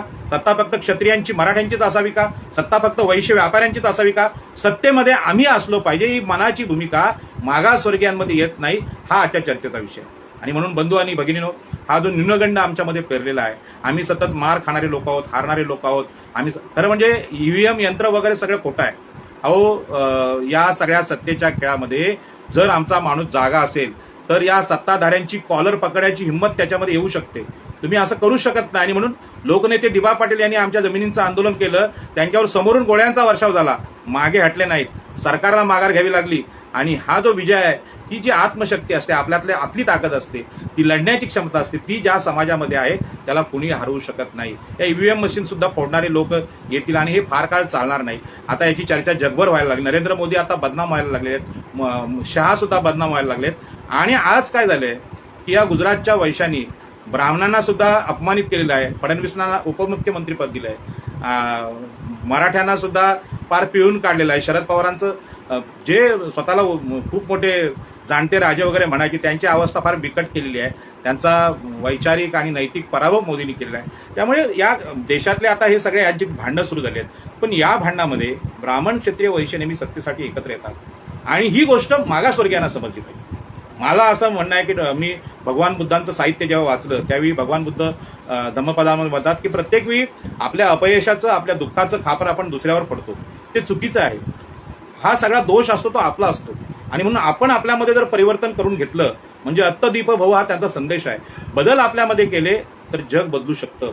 आम्ही एकदा ठाण्याला धम्मपरिषद घेतली होती आणि श्रीलंकेच्या राजदूत सिरीसेना तिथे आल्या होत्या आणि त्यांना प्रश्न काही लोकांनी केला की जगामध्ये शांती कशी येईल, तर त्यांनी फार सुंदर उत्तर दिलं. त्यामुळे जगाच्या शांतीचा तुम्ही विचार करू नका, तुमच्या डोक्यात पहिल्यांदा शांती येऊ द्या, आपोआप होईल. तसंच मागासवर्गीयांची सत्ता या देशामध्ये आणायची असेल तर आपल्या डोक्यात सत्तेचं स्वप्न पहिल्यांदा आपण निर्माण केलं पाहिजे. आणि ते आम्ही करू शकलो, हे बाबासाहेबांनी केलं, ते जर आम्ही करू शकलो तर निश्चितपणे या देशामध्ये सत्ता येऊ शकते, मागासवर्गीयांची सत्ता येऊ शकते. हेविले अनंते तैशेची राहावे, चित्ती असू द्यावे समाधान, हे जे सगळे असे स्थितिशील अभंग किंवा स्थितिशील रचना आपल्याकडे केलेल्या आहेत, त्याच्यामुळे आपल्या लोकांमध्ये अनेक ठिकाणी गुलामीची मानसिकता आली आहे. आणि म्हणून महाराष्ट्रातली सत्ता सतत उच्चवर्णीयांची आहे, हे सुद्धा आपले अनेक लोक मान्य करत नाहीत. मधल्या काळामध्ये मराठा आरक्षणाच्या विरोधात आम्ही लढाई लढलो. आम्ही सांगितलं की सगळ्या सत्तेच्या ठिकाणी मराठा समाजाचे लोक आहेत, राजकीय क्षेत्र असतं, जमिनींची 60% आकडेवारी त्यांच्याकडे आहे, सहकारी साखर कारखाने त्यांच्याकडे आहेत, बँका त्यांच्याकडे आहेत, तरी तर ते मागासवर्गीय असतील आणि त्यांना ओबीसीत आरक्षण देत असाल आणि त्याला कोणी विरोध करत नसेल तर मागासवर्गीयांचं अस्तित्व कुठं? मागासवर्गीयांमधले अनेक प्रबोधनकार नेते म्हणजे मोहम्मद मेश्राम सारखे नेते म्हणत होते की मराठे हे मागासवर्गीय आहेत. अरे तुम्ही काहीतरी अभ्यास करा. संविधानाच्या भाषेमध्ये, आरक्षणाच्या भाषेमध्ये तुम्ही सामाजिक दृष्ट्या मागासलेले नसाल तर तुम्हाला आरक्षणाचा अधिकार नाही. सामाजिक मागासले पण याला प्रचंड महत्व, सामाजिक शोषण याला प्रचंड महत्व बाबासाहेबांनी दिलेलं आहे. आणि या देशामध्ये शोषित कोण आणि शोषक कोण याचं स्पष्ट पुरावे बाबासाहेबांनी दिलेले असताना आपल्याकडे अशी मांडणी केली आणि त्या काळामध्ये ओबीसीची खरी परीक्षा होती. म्हणून मी आठवण सांगतो, त्या काळातल्या आमच्या सगळ्या ओबीसीच्या नेत्यांना मी सांगितलं की मराठ्यांना आरक्षण देणं म्हणजे संविधानाच्या विरोधी कृत्य आहे. आणि मराठ्यांना जर आरक्षण भेटलं ते ओबीसीतच येणार आणि ओबीसी मध्ये आल्यानंतर एक क्षत्रिय लोक मागासवर्गीयांची वाट लावल्याशिवाय राहणार नाही. आणि म्हणून मराठा आरक्षणाला विरोध करा. त्यावेळी मराठा आरक्षणाला कोणी विरोध करत नव्हतं. मी ते नावं घेत नाहीत. ओबीसीचे नेते आपल्याला सगळ्यांना माहित आहे. ते म्हणायचे की ओबीसीच्या आरक्षणाला धक्का न लावता आरक्षण द्या. असं शक्यच नाही. ओबीसीना धक्का दिल्याशिवाय मराठ्यांना आरक्षण मिळू शकत नाही. परंतु महाराष्ट्रातल्या या क्षत्रिय सत्तेचं विश्लेषण झालं नाही आणि बिहारच्या लोकांना ती गोष्ट कळते की बिहारमधले क्षत्रिय बिहारमधले ब्राह्मण आणि बिहारमधले वैश्य यांना विरोध करायची वेळ आज आलेली आहे. म्हणून नितीश कुमारांची जी घडलेली घटना आहे महाराष्ट्रातली ही अत्यंत महत्त्वाची आहे. आणि त्या घटनेवर आधारित मी आपल्याला सांगू इच्छितो की महाराष्ट्रातल्या ओबीसी एसटी या सगळ्या नेत्यांची जी चूक झालेली आहे त्यांना अजूनही वाटत नाही की बिहारमध्ये घडलंय तसं महाराष्ट्रात झालं पाहिजे. खरं म्हणजे बिहारमधल्या घटनेनंतर महाराष्ट्रातल्या ओबीसींच्या बैठका लागायला पाहिजे. आणि त्या बैठका एकनाथ शिंदेचं कौतुक सोहळे करण्यासाठी नाही, फडणवीसांचं कौतुक करण्यासाठी नाही, तर आमची सत्ता कुठे आहे? अजूनही हा महाराष्ट्र पुरोगामी महाराष्ट्र, फुले शाहू आंबेडकरांचा महाराष्ट्र ब्राह्मणांच्या मराठ्यांच्या हातात आहे. ही गुलामी आहे. या गुलामीचा आम्ही निषेध केला पाहिजे आणि यासाठी रस्त्यावर आलं पाहिजे. फडणवीसांना सांगितलं पाहिजे तुम्ही आम्हाला ओबीसी आरक्षण द्यायची गरजच नाही, तुम्ही आरक्षणाचे विरोधक आहात, तुम्ही पहिल्यांदा सत्ता सोडा. एकनाथ शिंदेना सांगितलं पाहिजे तुम्ही पहिल्यांदा सत्ता सोडा. तुम्ही सत्ता सोडल्याशिवाय मागासवर्गीयांचा हक्काचा विषय पुढे जाऊ शकत नाही. तुम्ही हे सगळे विषय अडवलेले आहेत. सामाजिक न्यायाचे, आर्थिक न्यायाचे, राजकीय न्यायाचे विषय महाराष्ट्रात ब्राह्मण, मराठा, वैश्य यांनी अडवलेले आहेत आणि राष्ट्रीय स्तरावर मोदी आणि शहा यांनी अडवलेले आहेत. त्यांना दूर केल्याशिवाय मागासवर्गीयांची सत्ता कशी? आणि म्हणून मागासवर्गीयांची सत्ता येत नाही याचं कारण त्यांच्या मनातली गुलामगिरी आहे. भगवान बुद्धांच्या भाषेत अत्तदीप भव हा विषय आपण घेतला तर राजाराम पाटलांनी कुठल्या ओबीसी एससी एसटी यांना शिकवायची गरज नाही, स्त्रियांना शिकवायची गरज नाही, मी तुमचा गुरु नाही. परंतु आज जो मार्ग आहे तो मार्ग असा आहे की देशातल्या विषमता संपल्याशिवाय आपला जीव सुरक्षित नाही, आपली संपत्ती सुरक्षित नाही, आपल्या मुलांचं शिक्षण सुरक्षित नाही, आपला रोजगार सुरक्षित नाही. कारण मनुस्मृतीने यांना आदेश दिलेले आहेत की जे काय असेल त्या 15% ब्राह्मण, क्षत्रिय, वैश्य यांनाच भेटलं पाहिजे, बाकीच्यांना मिळू नये अशा प्रकारची रचना आपल्याकडे आपण केलेली आहे. म्हणजे या मनुस्मृतीवाल्यांनी केलेली आहे. आणि म्हणून ओबीसीना जर आता काय पाहिजे असेल तर ओबीसीना सगळ्यात महत्वाचं मनाची मुक्ती भेटली पाहिजे, मानसिक जी मुक्ती आहे ती भेटली पाहिजे. आणि म्हणून मी या महाराष्ट्रातल्या ब्राह्मण, मराठा आणि वैश्य यांना विनंती करेन की 70 वर्षात आपण सत्ता भोगली, 70 वर्षानंतर सत्ता भोगल्यानंतर परिणाम काय आहे? तर महाराष्ट्रातल्या मराठ्यांनी विधानसभेत सांगितलं की आम्ही मागासवर्गीय आहोत. अरे तुमचे मुख्यमंत्री 12 लोक मुख्यमंत्री झाले तरी तुम्ही मागासवर्गीय. ब्राह्मणांनी सांगितलं आम्हाला आर्थिक आरक्षण पाहिजे केंद्रामध्ये. म्हणजे तुम्ही देशामध्ये 2000 वर्ष सत्तेत असून तुम्ही पुन्हा या समतेच्या संविधानासमोर खोटं बोलताय की आम्ही मागासवर्गीय आहोत, आम्हाला आरक्षणाची गरज आहे. मग देशातला आदिवासी कुठे आहे? देशातला एससी कुठे आहे? देशातला ओबीसी कुठे आहे? देशातल्या स्त्रिया कुठे आहेत? त्यांची अवस्था तुम्ही काय केली असेल? पण याच्यावर चर्चा होत नाही. आणि बंधू आणि भगिनींनो, आजही देशामध्ये विषमता आहे. या देशामध्ये ओबीसी, एससी, एसटी मागासलेली आहेत. आमच्या सायन कोळीवाड्यातली घरं 600 घरं झोपडपट्ट्या म्हणून तोडली. आमच्या वनिताताईचं घर 12 कोटीचं घर होतं, 3.5 गुंठ्याचं, झोपडी म्हणून तोडली. कुठे काय करू शकलो नाही आम्ही. 400 पोलीस घेऊन घर तोडलं. परवा पोलिसांनी आमचं वर्सव्यातलं घर शारदा मावशीचं तोडलं. कुठे आहे कायदा सुव्यवस्था? म्हणजे आपण समजतो बिहार, उत्तर प्रदेश इकडे कायदा नाही, सुव्यवस्था नाही, त्यांना बदनाम आपला मीडिया करतो. परंतु बिहार हे देशासाठी, मागासवर्गीयांसाठी एक आदर्श राज्य म्हणजे समोर येत आहे. आणि महाराष्ट्र हे राजकीय दृष्ट्या आम्ही गुलाम आहोत हे सांगणारं राज्य येतं. आणि म्हणून जे सगळे विचारवंत आहेत, जे जागृती करणार आहेत, त्यांनी लक्षात घेतलं पाहिजे की मोदींची सत्ता आता आपल्या कल्पनेच्या पलीकडे त्रासदायक व्हायला लागलेली आहे. त्यांनी जे निर्णय घेतलेले आहेत हे निर्णय निसर्ग विरोधी आहेत, म्हणजे मनुस्मृतीच्या विरोधी आहेत. निसर्गाच्या विरोधी सगळ्या आता गोष्टी घडतायत. लोकांचे अपघात घडतायत. म्हणजे आधुनिक आपला एक्सप्रेस वे, सकाळी तिथे मराठा समाजाचे नेते ऍक्सिडेंट झाला, त्यांना ॲम्ब्युलन्स मिळू शकत नाही, त्यांना मदत मिळू शकत नाही. आणि आम्ही GPS वगैरे सगळे उपग्रह आणि मी एवढे रस्ते एवढ्या किलोमीटर बांधले, नितीन गडकरी गप्पा मांडतात पण ते घोडचूक मान्य करत नाहीत. अरे तुम्ही जर एवढे हुशार आहात, तुम्ही टोल बसवलेले आहेत, लोकांकडून 200-250 टोल घेताय, त्याला पाणी मिळत नाही मरणाऱ्या माणसांना, आग लावा तुमच्या रस्त्यांना, ते काय त्याचा उपयोग आहे?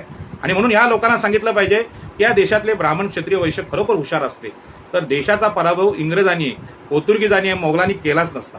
आणि सुद्धा आज यांच्याकडे गुणवत्ता नाही. आणि ते हसत हसत आम्हाला सांगतात की आरक्षणाची काय गरज आहे, आम्ही केवढा विकास केला. अरे तुम्ही विकास केलेला नाही, तुम्ही मूर्खपणा केलेला आहे. आणि म्हणूनच आमच्या समुद्रामध्ये रस्ते बांधायला तुम्ही घेतलेत, समुद्र बुडवायला घेतलेला आहे. ज्या समुद्रामध्ये जलवाहतूक करायची असते, बंदरं बांधायची असतात, ती बंदरांची खाती आज कालच्या याच्यामध्ये नागपूर आणि इकडच्या लोकांना दिली. काही इथले मच्छीमार नेते नाहीत, आमचे गणेश नाईक नाहीत, आमचे प्रशांत ठाकूर नाहीत, अनेक आमदार इथले आहेत आमचे, पण त्यांना तुम्ही ते देत नाहीत. कारण का? ओबीसीना सत्ताच द्यायची नाही, ओबीसीना सत्ता नाकारायची आहे. यामध्ये सगळा दोष आहे की भाजपमध्ये असलेले, शिवसेनेत असलेले, काँग्रेसमध्ये असलेले, राष्ट्रवादीमध्ये असलेले, डाव्या पक्षामध्ये असलेले काही लोक असतील, या लोकांना या देशातली मनुस्मृती समजत नाही. मनुस्मृती समजली तर ते लाथ मारून बाहेर त्यांनी सांगतील की जे काय असेल ते होईल, आम्ही स्वतंत्र निवडणुका लढू, अपक्ष लढू, पण या देशातली सत्ता आमच्या हातात घेऊ. अशा प्रकारची तडप, अशा प्रकारचा संघर्ष जोपर्यंत ओबीसीमध्ये येत नाही तोपर्यंत भारतामध्ये बदल होणं अवघड आहे. आणि म्हणून माणसाच्या मनाला सर्वोच्च स्थान भगवान बुद्धांनी दिलं.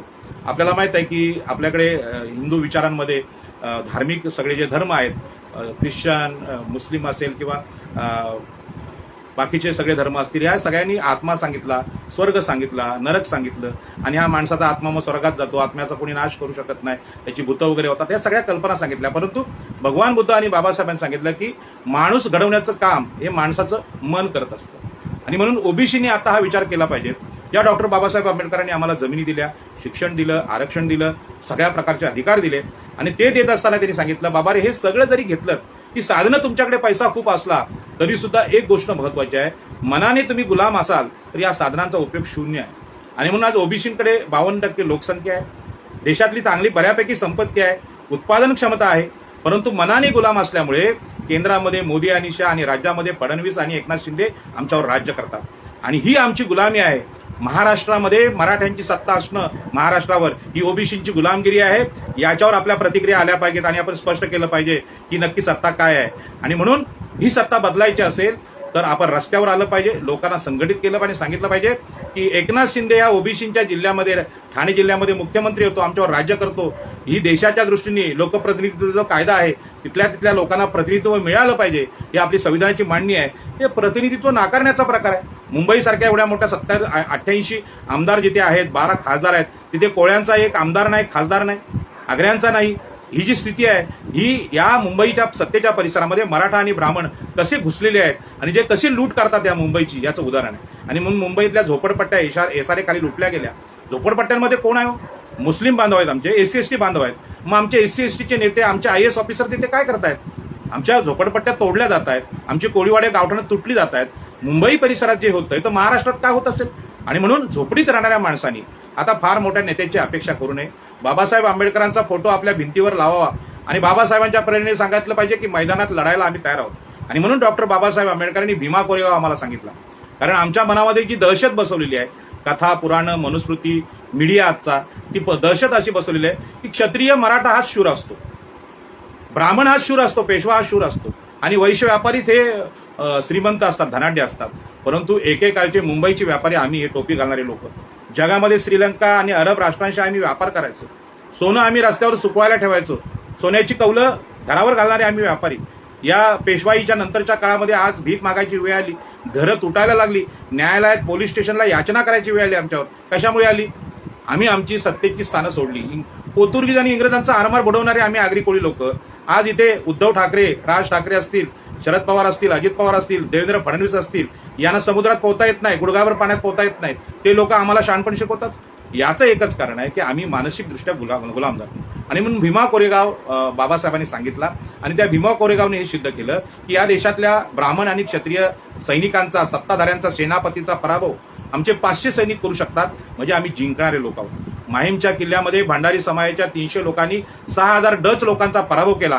कोयत्यांनी कापून काढले 6000 लोकांना. असे आम्ही भंडारी शूर आहोत, असे आम्ही आगरी शूर आहोत. आम्ही आगरी कोळ्यांनी आमच्या रत्नागिरीच्या समुद्रात इंग्रजांचं, जगज्जेत्या इंग्रजांचं आरमार बुडवलं. हा इतिहास लपवला गेला, आणि हे इतिहास माहीत नसल्यामुळे ब्राह्मणांची सत्ता, मराठ्यांची सत्ता, क्षत्रियांची सत्ता, वैश्यांची सत्ता ही आमच्या 7 जन्मांना पुजलेली आहे. अशा प्रकारची मानसिक गुलामगिरी त्या ओबीसीने स्वीकारलेली आहे. आणि म्हणून स्वतंत्र लढण्याची प्रेरणा त्यांच्यामध्ये येत नाही. आणि म्हणून बाळासाहेब ठाकरेंनी इथे हिंदुत्व पेटवलं. आता नरेंद्र मोदी ते हिंदुत्व घेऊन जातात. हिंदुत्व म्हणजेच मनुस्मृती आहे, हिंदुत्व म्हणजेच ब्राह्मण्य आहे, हिंदुत्व म्हणजेच वैदिकत्व आहे. आणि भारतीय संविधान हाच इथल्या देशातल्या शेवटच्या माणसाला उभं करणारा विचार आहे. त्या संविधानामध्ये शेवटच्या स्त्रीला, विधवा स्त्रीला, SC ST माणसाला अधिकार दिलेले आहेत. अॅट्रॉसिटी सारखा अधिकार देऊन सांगितलं की तुमच्या अधिकारात कोणी आडवा येत असेल त्याला तिडवा करण्याचं काम अॅट्रॉसिटी कायद्यामध्ये आहे. ही अशा प्रकारची कायद्याची, संविधानाची सुरक्षा आम्हाला दिलेली आहे. आणि म्हणून संविधानाचा अभ्यास आम्ही केला पाहिजे, कायद्याचा अभ्यास केला पाहिजे. आणि संविधान या मनुस्मृतीच्या अंधाराला दूर करण्यासाठी आणलेला प्रकाश आहे, तो प्रकाश घराघरामध्ये आम्ही पोहोचवला पाहिजे.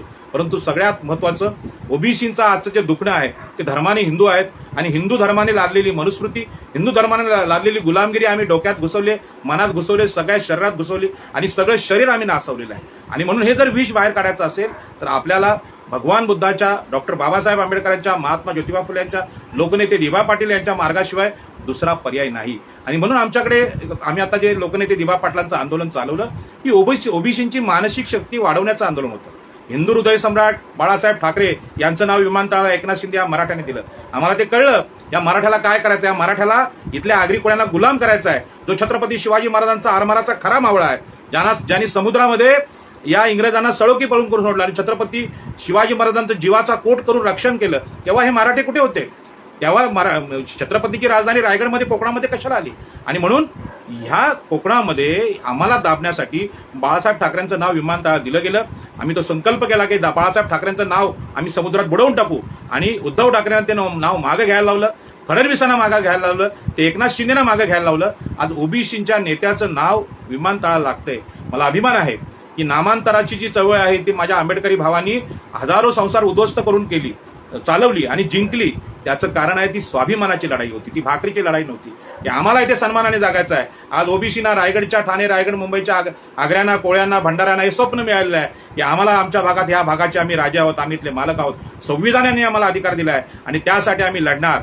आणि या दिबा पाटलांच्या आंदोलनाचं रूपांतर राजकीय सत्तेत या ठाणे, पालघर, रायगड, मुंबई या अपरांत प्रदेशात केल्याशिवाय आम्ही राहणार नाही.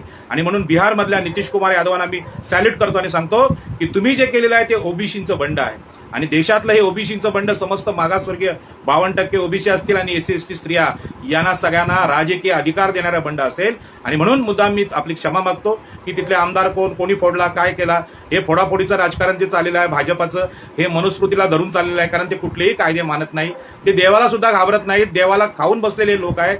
देवाचा प्रसाद, देवाची संपत्ती मंदिरात लुटणारे जे ब्राह्मण आहेत ते कुठलाही कायदा पाळत नाहीत. आणि आम्ही उगीच लोक देवाला घाबरतो, देव बघेल, देव काय करेल. देवाला ज्यांनी आपल्या मोठ्या फुगलेल्या पोटामध्ये बसवलेला आहे त्या ब्राह्मणांनी, त्यांचा कुठला धर्म, त्यांचा कुठला देव, त्यांचा कुठलाही धर्म नाही, कुठलाही विचार नाही. आणि म्हणून हा सगळा विचार हा देशातला चुकीचा विचार होता. या देशातल्या बहुसंख्य 85% लोकांना न्याय नाकारणारा विचार होता. हा विचार नाकारणारा विचार संपवण्यासाठी भारतीय संविधान आणलेलं आहे. आणि म्हणून बांधवांनो, भारतीय संविधानाची प्रेरणा घेऊन सैनिक जसे आपले छातीवर गोळ्या घेतात तशा छातीवर गोळ्या घ्यायला सुद्धा आपल्याला तयार व्हावं लागेल. बदल काही सहज घडत नसतात, कुणाचा तरी त्याला त्याग लागतो. बाबासाहेबांनी हा त्याग केलेला आहे, सम्राट अशोकांनी हा त्याग केलेला आहे की आपली 2 मुलं धम्मप्रसारासाठी श्रीलंकेत पाठवली. खरं म्हणजे ते राजपुत्र आणि राजकन्या होती, त्यांना राज्य करण्याचा अधिकार होता. त्यांना चिवर अंगावर घालून फार त्या काळात कुठल्याही सोयी, मोबाईल नसताना, बोटी म्हणजे प्रवासाची साधनं नसताना श्रीलंकेत पाठवणं आणि तो धम्माचं रक्षण करणं हे सम्राट अशोकासारख्या सम्राटांनी केलं. तर आम्ही सगळे लोक सुद्धा आमच्या मुलांना परिवर्तनासाठी थोडा त्याग करायला सांगावं लागेल की प्रत्येक वेळी सुख एका पिढीत मिळत नाही, 3-4 पिढ्या आपण त्यात घालू, तेव्हा आपल्या घरी सुखाचे, समाजात उत्थानाचे क्षण येतात. कदाचित ओबीसी म्हणून आपण आज बंडच करायला सुरुवात केली तर निश्चितपणे देशामध्ये नरेंद्र मोदींना एक चांगलं उत्तर दिलेलं आहे. यांचा अभ्यास सगळ्यांनी केला पाहिजे. नितीश कुमार आहेत, त्यांच्या राजकारणाचा अभ्यास आम्ही केला पाहिजे. मग आमच्याकडे छगन भुजबळांना अशी ताकद काय येत नाही किंवा ओबीसीचे जे कोणी नेते आहेत, आमचे गणेश नाईक असतील, बाकीचे लोक असतील, यांना अशी प्रेरणा काय येत नाही? याचं एकमेव कारण आहे की बाबासाहेब आंबेडकर आणि भगवान बुद्ध यांनी अभ्यासलेले नाहीत. हे ओबीसी फक्त शब्द वापरतात. आणि मी माझ्या ओबीसी नेत्यांचं पण सांगतो की सरकारने 5 कोटी दिले कुठल्या जातीला की ती जात सरेंडर होते. आज म्हणजे राष्ट्रवादीला सरेंडर होते, काँग्रेसला होते, शिवसेनेला होते, भाजपला होते, गुलाम होतात 5 कोटीसाठी. अहो, 1 गुंठ्याची किंमत 5 कोटी आहे मुंबईतल्या आमच्या गावठाणाची, आणि तुमची अख्खी जात 5 कोटीसाठी गुलाम होते. कुठली जात गुलाम झाली मी सांगणार नाही, पण हे घडलेलं आहे. आणि म्हणून ओबीसीचे जे नेते आहेत त्यांनी लक्षात घ्या की आपल्या लोकांना तुम्ही सत्ता संपत्ती मुलांना देऊ नका, फक्त स्वाभिमान शिकवा, मनाचं स्वातंत्र्य शिकवा, बाबासाहेब आंबेडकरांसारखं लढायला, संघर्ष करायला शिकवा, भगवान बुद्धासारखं अध्यात्म तुम्ही शिकवा. त्यावेळीच आपली गुलामी संपेल आणि आपली गुलामी ही मनाची गुलामी आहे. आणि म्हणून या देशामध्ये आता नरेंद्र मोदींचं संपलेलं आहे, भाजपचं सुद्धा अवतार आता संपलेला आहे. त्यांना आता सगळे लोक बोलतात ईव्हीएम बरोबर बोलायची गरज काय? अहो, त्यांनी खोटे आकडेवारी करूनच ते फसवले, समजते आपल्याला. परंतु आपले लोकच जागृत नसतील, आपण त्यांना देव आणि ईश्वर म्हणून डोक्यावर घेत असू तर करणार काय? आणि म्हणून आपले शत्रू कोण, आपले मित्र कोण, ही ओळखण्याची सदस्यत विवेक बुद्धी ज्या साहित्यातून, ज्या तत्वज्ञानातून येते, तो भगवान बुद्धांचा तर्कनिष्ठ विचार, महावीरांचा विचार, चार्वाकांचा विचार देशात चर्चेला आला पाहिजे. या सगळ्या महापुरुषांना देशाबाहेर ज्यांनी घालवलेलं आहे त्यांना आपल्या तरुणांना हे सांगणार कोण? आणि म्हणून आंबेडकरी चळवळीतल्या बौद्ध बांधवांना माझी विनंती करेन की बुवा बाबूंचं पीक या महाराष्ट्रात ज्या पद्धतीने आलंय त्याच पद्धतीने त्यांना उपाय म्हणून ती जी घाण आहे ते बाहेर काढण्यासाठी आपल्याला रस्त्यावर येऊन बोलावं लागेल, लोकांना समजावं लागेल, भगवान बुद्ध समजावे लागतील, बाबासाहेब आंबेडकर समजावे लागतील आणि सांगायला लागेल की आदर्श जीवन, माणसाला मुक्त करणारं जीवन हे डॉक्टर बाबासाहेब आंबेडकरांचं जीवन आहे. त्या डॉक्टर बाबासाहेब आंबेडकरांना आंबेडकरी चळवळ आदर्श महापुरुष मानते. आम्ही सुद्धा हा विचार ऍक्सेप्ट केला की लोकनेते दिबा पाटील यांनी सिडकोच्या आंदोलनात आम्हाला 12.5% भूखंड देऊन करोडपती केलं, आमचं या भागामध्ये रक्षण केलं. तो दिबा पाटलांचा विचार, बाबासाहेब आंबेडकरांचे सहकारी नारायण नागू पाटील यांचा विचार, दत्ता पाटलांचा विचार हा मानव मुक्तीचा विचार आहे. आता आम्हाला कुठल्याही देवांची गरज नाही. आमच्यातल्याच माणसांना देवापेक्षा मोठा मान देऊन आम्ही आमचा आदर्श घडू शकतो. उद्याचे महामानव आपल्या या पुढल्या पिढीतून जन्माला येतील. 33 कोटी देवांची आम्हाला गरज नाही. आम्ही माणसंच असं श्रेष्ठ जीवन जगून दाखवू की देव ही कल्पना जगातून नष्ट होईल आणि आदर्श जगणाऱ्या माणसांना त्यांच्या हयातीत त्यांच्या जिवंतपणी मान सन्मान देण्याचं काम आम्ही सुरू करून तो पहिला मान आपल्या आईला आपण द्यावा. हे जे ऐकतात त्याने आपल्या आईला द्यावा. तुम्ही आईकडे जरी पाहिलं तरी तुम्हाला महामानव का असतो हे पाहायला मिळेल. आणि म्हणून या सगळ्या विचारांची मांडणी करताना आम्ही आमची एकविरा आईला मानतो, जी मातृसत्ता काय हुंडा न घेणारी आहे. म्हणून मुंबईतल्या स्त्रियांसाठी आम्ही फार मोठं आंदोलन आता उभं केलं आहे आणि त्या आंदोलनामध्ये सगळ्यांना चॅलेंज करून झालेलं आहे. आताचे मुख्यमंत्री पण, उपमुख्यमंत्री पण आणि अजित पवार पण. एकही माणूस शारदा आमच्या नाकवा आहेत त्यांचं घर बघायला गेलेलं नाही. आमची ताई आहे साईन कोळीवाड्यातली विनाकिनी, तिचं घर महानगरपालिकेने पाडले, तिला भेटायला जात नाही. याचा अर्थ स्त्रियांच्या विरोधी असलेले इथले ब्राह्मण आहेत, इथले मराठी आहेत, इथे वैश्य आहेत आणि म्हणून स्त्रियांच्या विरोधी, ओबीसी एससी एसटी विरोधी या लोकांचं राजकारण, इथलं समाजकारण आम्हाला नको आहे. आणि म्हणून विनायक मेटे यांना आदरांजली वाहत असताना मी काही गोष्टी सांगेन की त्यांनी सुद्धा समुद्रात शिवस्मारक बांधण्याचा प्रयत्न केला. हा निसर्गविरोधी प्रयत्न होता. आम्ही मच्छीमारात समुद्रातले लोक आहोत. समुद्रामध्ये भराव करून कुठलंही स्मारक बांधता येत नाही. तिथे स्मारक बांधायचं असेल तर अगोदर तिथे खडक असावा लागतो, डोंगर असावा लागतो. त्याच डोंगरावर आम्ही सागरी किल्ले बांधले. परंतु जिथे खडक नाही, जिथे डोंगर नाही, तिथे स्मारक बनवता येत नाही. तरी या स्मारकाचा अट्टहास केला गेला. तो निसर्गविरोधी होता आणि म्हणून निसर्गविरोधी आहे ते जगात टिकत नाही. आणि म्हणून मला खूप वाईट वाटलं की आपलं पूर्ण जीवन विनायक मेटेंनी त्या शिवस्मारकाला लावलं, मराठा आरक्षणाला लावलं.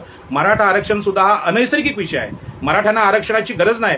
तर मराठ्यांनी जपानमधल्या आणि चीनमधल्या सामुराई योद्ध्यांप्रमाणे आपली क्षत्रिय तलवार खाली ठेवली पाहिजे आणि सांगितलं पाहिजे आम्हाला सत्तेची आता गरज नाही. आम्ही जसे आमचे मागासवर्गीय कोळी, आगरी, भंडारी मासेमारी करतात, वीट भट्ट्या चालवतात किंवा भांडी बनवतात, ही सगळी शूद्र अतिशूद्रांची कामं करायला तयार आहोत. आम्ही भीक मागणार नाही, काहीतरी काम करू. ही वृत्ती, नम्रतेची, विनयशीलता जर स्वीकारली तर मराठा आरक्षणाची गरज लागणार नाही. परंतु जो माणसाला अहंकार असतो की माझा मुलगा PSI झाला पाहिजे, मी मुख्यमंत्रीच असलो पाहिजे, मी उपमुख्यमंत्री असलो पाहिजे, मी गृहमंत्री असलो पाहिजे, मला 100 कोटी दर महिन्याला भेटले पाहिजेत, ही शोषणाची खोटी स्वप्न शेवटी अंतिमतः विनाशाला कारण होतात. आणि म्हणून ही जी विनयशीलता आहे, भगवान बुद्ध हे राजपुत्र होते, परंतु मानवी दुःख बघून त्यांनी राजसत्ता सोडलेली आहे. महावीर हे राजपुत्र होते, त्यांनी सुद्धा आपली सत्ता सोडलेली आहे आणि लोकांचं दुःख शोधण्यासाठी ते बाहेर पडलेले आहेत आणि त्याचा उपाय सुचवला आहे. म्हणूनच मी सांगतो की राजकीय सत्ता ही अंतिम सत्ता नाही. आणि म्हणून मानसिक गुलामगिरी घालवण्याचं मुक्ती कोण पथे हे बाबासाहेबांचं पुस्तक सगळ्यांनी वाचा. मुक्ती कोण पथे हे पुस्तक माझे नेते, आदरणीय लोकनेते दत्ता पाटील यांनी सांगितलं. मी ते 100 वेळा वाचलं. तेव्हा माझ्या लक्षात आलं की जमिनींसाठी संघर्ष केला आम्ही, पाण्यासाठी केला, शिक्षणासाठी केला, लढे यशस्वी पण केले. जमिनींच्या संघर्षाचे लढे यशस्वी झाले, परंतु डोक्यातली गुलामगिरी हे सगळे घेऊन पुन्हा सत्यनारायण घालायचा आणि बुडालेली बोट सत्यनारायण पूजेने वर येते असला मूर्खपणा, विज्ञान विरोधी विषय आम्ही आमच्या डोक्यात ठेवला आणि ते विज्ञान विरोधी विषय देशाचा नाश करायला लागलेले आहेत. आणि असे अनेक निर्णय नरेंद्र मोदी आणि अमित शहा घेत आहेत, फडणवीस घेत आहेत आणि त्याचा दुष्परिणाम आम्ही भोगतोय. अकारण लोकांना मृत्युमुखी पडावं लागतंय. आजचा जो अपघात झाला त्याला जबाबदार हे जे एक्सप्रेस वे करणारे लोक आहेत तेच आहेत. कारण त्यांनी जर टोल घेतला होता तर त्यांना पाणी पाजायची सोय तिथे केली पाहिजे. जो कोणी मरतोय त्याला पाणी भेटलं पाहिजे, तिथे हॉस्पिटल पाहिजे त्या रोडवर. परंतु आमच्या मृत्यूला कारणीभूत असलेले हे उच्चवर्णीय लोक पूर्वी पण मनुस्मृतीमध्ये होते आणि म्हणून मनुस्मृती बाबासाहेबांनी जाळली. आपण सुद्धा जाळली पाहिजे, मनातून पण जाळली पाहिजे. आणि यासाठी मी आपल्याला विनंती करेन की ओबीसीनी आपल्या पहिल्यांदा मनातल्या मुक्तीचा शोध घेतला पाहिजे. बिहारचे नितीश कुमार यादव हे कमी संख्येने, कमी आमदार असताना मुख्यमंत्री कशी होता त्याचं कारण मी सत्तेच्या ठिकाणी राहणार ही क्षत्रियांची जी भावना आहे, ती क्षत्रियांची भावना आमच्या विरोधी आहे. परंतु देशाचा न्याय करण्यासाठी मी सत्तेत येणार हा बाबासाहेबांचा सत्तेचा विचार ओबीसी, एससी, एसटी आणि स्त्रियांनी स्वीकारला पाहिजे. तो ओबीसीला सांगणारा कोणी गुरु भेटलेला नाही, कोणी आध्यात्मिक महापुरुष. देव तर सांगणारच नाही. तो सांगेल काय, तुम्ही शूद्र अतिशूद्र आहात तसेच राहा, तुम्ही वर येऊ नका. कारण देवानीच मनुस्मृतीची, देव मानणाऱ्या ब्राह्मणांनीच ती निर्मिती केलेली आहे. आणि म्हणून माझी विनंती आहे की जी विषमतेची जी भावना आहे, आम्ही ब्राह्मण आहोत, क्षत्रिय आहोत, वैश्य आहोत, ही आमच्या उच्चवर्णीय भावांनी पण सोडून द्यावी. आम्ही भारताचे नागरिक आहोत. समानतेने आम्ही सगळे एकामेकांचे वागू. जात धर्म पंथ लिंग असा कुठला भेद करणार नाही. जन्मश्रेष्ठत्वाचा जो विषय आहे, हिटलरचा विषय, वंशश्रेष्ठत्वाचा विषय आहे, तो आम्ही समुद्रात फेकून देऊ. आम्ही समतेने वागू. आणि म्हणून आपल्याला सुद्धा ओबीसी SC ST सुद्धा जिथे कुठे मनुस्मृतीच्या विचारात आम्ही अडकले असू, कुठे जर जातीचा उंचीचा विचार आमच्या मनामध्ये असेल तर आम्ही सोडून दिला पाहिजे. आणि देशातला आदिवासी असतील, देशातल्या स्त्रिया असतील, देशाचे SC बांधव असतील, यांना न्याय देण्यासाठी आम्ही जीवन कारणी लावलं पाहिजे. म्हणून या देशाची राजकीय सत्ता आम्हाला पाहिजे. म्हणून येणारी ही जी नवीन 2024ची लोकसभा आहे, ती लोकसभा मी पण लढवणार आहे, आपण पण लढवली पाहिजे. आणि लोकसभेत जाऊन या नरेंद्र मोदींना सांगितलं पाहिजे, राज्य चालवणं हे तुमचं काम नाही, तुमचा काम व्यापार आहे. तुम्ही तराजू घेऊन जा, जिकडे नफा असेल तिकडे तुम्ही, परंतु जिकडे न्याय आहे, सामाजिक आर्थिक राजकीय न्याय, संविधानाचा न्याय आहे, त्यासाठी सत्ता आहे. सत्ता आहे तुमचं काम नाही. आणि म्हणून हे शिकवण्यासाठी आपण लोकसभा लढली पाहिजे. ईव्हीएम आपल्यासमोर चॅलेंज नाही. ईव्हीएमला आपण कसं उडवायचं आपण ठरवू. आपण जर सतत बोलायला लागलो, लोकांचं प्रबोधन केलं, आपल्या पोलिसांना, आपल्या अधिकाऱ्यांना, प्रशासनाला जागा केलं, तर निश्चितपणे ईव्हीएम राहणार नाही. आणि म्हणून माझी आपल्याला विनंती आहे, मी जे काय बोललो की महाराष्ट्रामध्ये एकनाथ शिंदे आणि फडणवीस आणि अजितदादा पवार या मराठा ब्राह्मणांची सत्ता घालवण्यासाठी बोललो.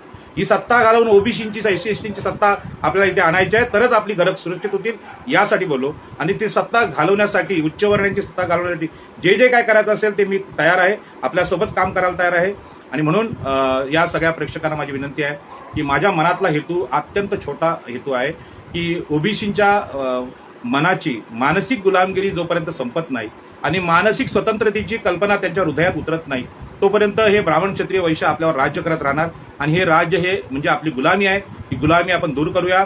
आणि हे सगळं लांबलेलं माझं जे भाषण आहे ते मी आता संपवतो. मी सगळ्यांना धन्यवाद देतो. आपण मला ऐकलेलं आहे आणि आपण मला पुढल्या राजकीय जीवनात, सामाजिक जीवनात, आर्थिक जीवनात, प्रबोधनाच्या जीवनात सहकार्य कराल, आशीर्वाद द्याल अशी अपेक्षा ठेवतो आणि माझं बोलणं संपवतो.